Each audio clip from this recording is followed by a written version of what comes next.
Hey! Stax. See, that's the cat door he ripped out. That's a new one. We just got about a week ago. Stax. I can't take that prey drive out of him, but I can certainly give you the fundamental obedience to manage the situation. All right, so now you're gonna work on the final, which is the leave it. Leave it. Leave it. Good.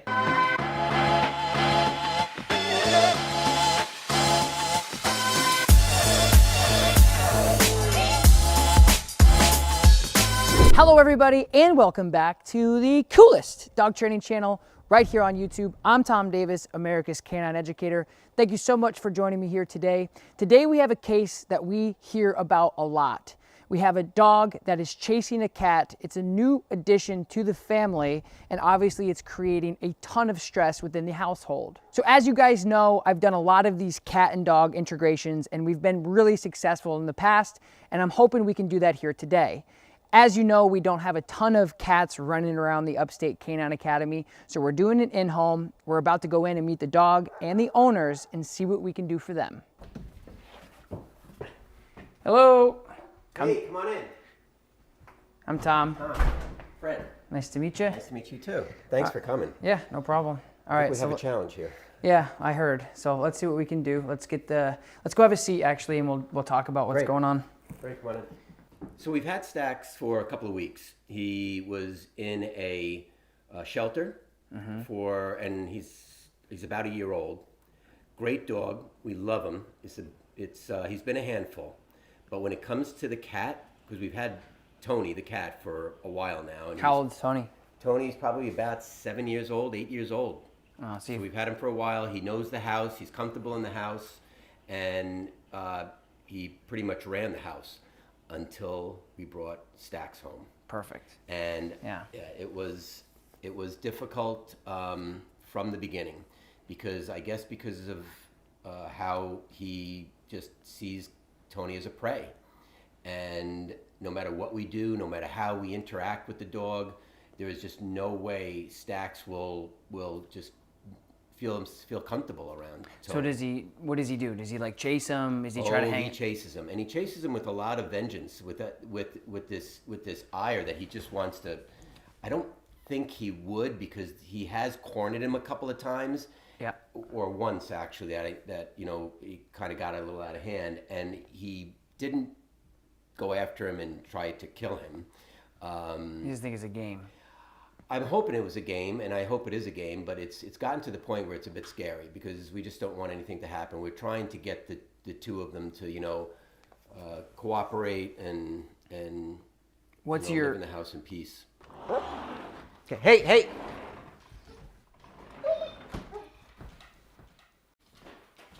Hey! See, that's the cat door he ripped out. That's a new one.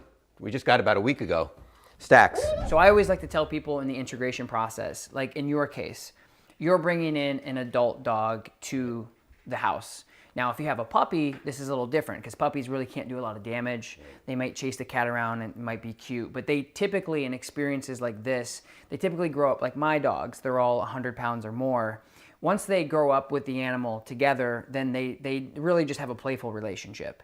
When you integrate a new dog that's maybe a year or older, or 6 months or older, you have to make sure that it's safe for the cat. So making sure that you're integrating with safety precautions. So some of those things will include like baby gates. And in your case, your dog is big enough where baby gate's not gonna work. He'll jump right over that thing, blow right through it. If you have a smaller dog, you can use a baby gate. And what that does is it's like when you put a new fish into a fish tank, it takes 24 hours for them to integrate into that tank and get used to the water, if you will. So that helps a lot with the integration process. It keeps them safe. It keeps the cat feeling a little safe. They're not being chased.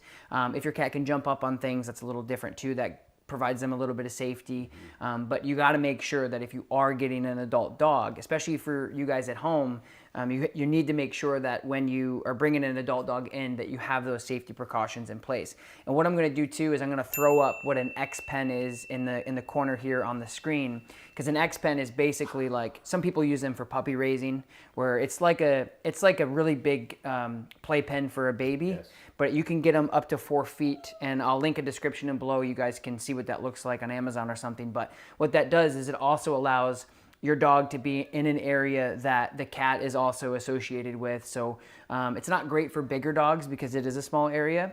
But if your cat is really comfortable with being in spaces that are smaller as well, you can put your cat in there and just kind of integrate them that way. That way it's a really safe bet and you don't have to worry and stress so much that nothing's gonna happen to the cat. Right. So what I'm gonna do is we're gonna grab Stax, we're gonna get him in here, and I'm gonna go over some of these really key fundamental principles of obedience that really helps with this. And I think the most important thing for you as a dog owner is to realize that we can't tell a fish not to swim. And in this case, it means like I can't take that prey drive out of him, but I can certainly give you the fundamental obedience to manage the situation. To say like, hey buddy, I know what you want to do, but I have to teach you these things. And right now it doesn't sound like you guys have any structure like within what you're doing. He's kind of running the roost, yeah? He is. Like I said, if we don't take certain precautions, it's Right. going to turn into a Yeah. bad thing. So the obedience portion is not only going to help you guys with managing this dog-cat situation and helping them integrate, but it's also going to be an outstanding way for you guys to get to know each other. And it's great obedience anyway. I mean, everybody should have the control. And what you'll see also too is this will transfer to your life. You have friends over, you have family over. Right. It is cute when a dog comes up and says, hey, I love you, but it's not going to be cute when they're jumping and they're barking, they're overstimulated, they're darting out the door. You really want to make sure that everything that you do with your dog is structured, and that way you want them to be a dog, be funny and cute. But when you say, hey buddy, I need a little bit of focus here, you need to be able to do that. So these exercises are going to be crucial across the board, not only for the dog in the cat situation, but just across the board with your relationship with the dog. Oh, I know. Sit. Good boy. I know. Good boy. Good boy. I know. I know. Okay. Okay. Stax, come. So the three things I like to teach dogs for this type of stuff is very basic. The place command, the recall, which is the come command, and then the leave it command. So the place command is basically a targeted area like this bed here that we have set up. So it could be a bed, it could be a cot, anything other than the ground.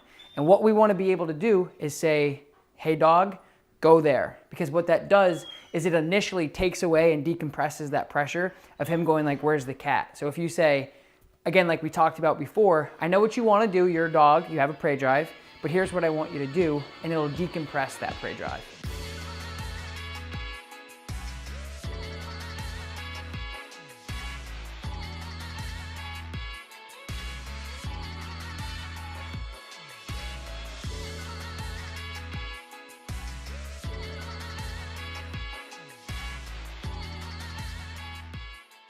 So what the recall does is exactly how it sounds. So when he's out searching for the cat and Tony's kind of running away and hiding, you can recall him to you, which will then allow you to also decompress that hunt drive, that prey drive, and basically break the attention of him constantly frantically looking for the cat.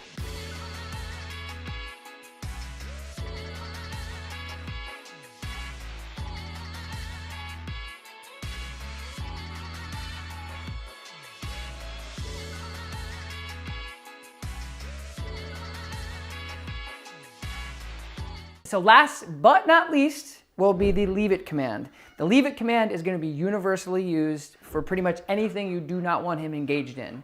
That's going to come at the very end when we bring Tony out. Hopefully we can get him out of his scared place, and we can then say, hey Stax, leave it, and then for him to disengage off of Tony to redirect his attention. All right, so this is Tony. So we're going to really practice the leave it command.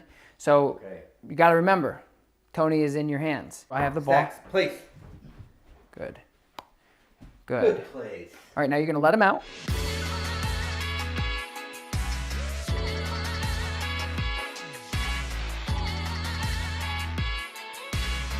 All right, guys, it's time for the final moment where we're actually going to get Tony the cat out. Wait. And we're going to... Do you think he's ready? Yeah, I think he's ready. I think that you guys worked really hard, and I think that... You don't think he's ready? If you think You got to... he's Listen, ready, you got to trust the process. If you think he's ready, I think he's ready. We have worked hard on it. If you think he's ready, I'm ready. I think he's ready. So as I was saying, we're going to get Tony the cat out, and we're going to try this out for real. Get cut up. Good. All right. So now what you're going to do is now we got the cat out. What I need you to do is you're going This to, is already better. yeah, you're going to call him backwards, and you're going to tell him the place. So recall, walk backwards. Place. Good. Down. Stay. Good place. Good place. Stay. Stay. All right, so now you're gonna work on the final, which is the leave it. Leave it. Leave it. Good. All right, Fred, so now you're gonna recall him to you. Stacks, come. Good. Now send him to his place. Stacks, place. Oh, Good. Stacks, place. Good. So now what I want you to do is, Good leave. Stacks. Good leave. Leave it. Good boy. Good boy. okay, now Good boy. Christine, why don't you just get up and just walk that way, and he's gonna follow Christine and the cat. Tell him to leave it. Leave it. Good. Let him out a little bit. Let him out a little bit. Break. Break. Good. Stop. Nope. Got to let him out. So we got to do a recall. Okay. Okay. So we'll do it again. So put him back. Stacks, place. So you let him out, have him here, and we're going to do that whole process again. Okay. Stacks, break. Good. Let him go. Hold. Recall him. Stacks, come. Good. Come. Stacks, place. Good. Wonderful. So see how nice that is? Wow, it's great. Yeah. So it's a little better than getting dragged to the cat door every time. Hey, hey, hey! Stacks! So those three things with the, hey, come back to me because I know you're interested. Yep. And then giving him a job of like, this is where I want you to be because Tony's got to live his life too. Yep. And then you telling him to leave it, to disengage him, to say like, okay, I won't go, will really, really help you guys in the future. Okay. And then again, what it does is it allows him to actually start associating Tony with like, hey, maybe this isn't so bad. And then eventually the goal is for them to coexist. And if not, you have the ability to manage this as long as you want to. Yeah. And it's really easy with that obedience. The whole quality of life is going to be different in this house with Tony being able to, walk around right. the house, do what he has to do, and having him under control. So you're not completely out of the woods yet. There's still a lot of work that you need to do, but now you're in a situation, you have the tools to manage it, and you're going to be a lot more successful now. Instead of just having him run around and be a shepherd, now he's going to be a shepherd with structure and control. Yes, I can see it. I can see we have the tools. There's no doubt about it, Tom. Thank you. Yeah, really. You're welcome. Thank you guys so very much for joining me here today on my channel. Don't forget, like this video, subscribe to my channel, and leave a comment down below and let me know what you guys thought of this video. Peace.